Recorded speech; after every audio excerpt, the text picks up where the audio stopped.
say something. Mr. Benz was checking attendance when the principal came to the door with a new student. I looked up from my seat near the back and saw a kid step into the classroom. "Class, this is Eli Tate," Mrs. Scalia said, and then pointed toward the empty desk next to me. I nodded and gave the kid a smile. Last year, I had been a new student, and I still remembered that feeling of walking into a new classroom for the first time, with everybody watching me, trying to size me up and make some judgment. Was I cool? A brain? An athlete? A loser? Within a month, I had adjusted pretty well.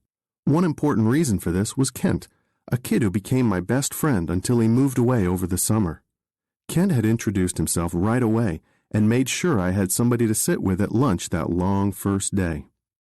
At 10, our class was herded into the gym, but since the PE teacher was out, Mr. Benz said to run laps. On my third lap, I noticed the new kid, Eli, standing against the wall. In front of him was Tad Scott. As I got nearer, I heard Tad say, "So you lie. I mean, your name is Eli, right?" I ran past them. Maybe Tad would knock it off.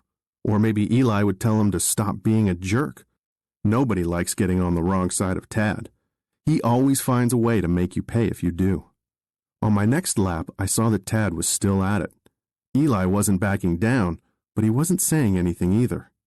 "Okay," I said to myself, "if Tad's still bothering him when I come back around, I'll definitely say something." As I came back around, Tad was still giving Eli a hard time.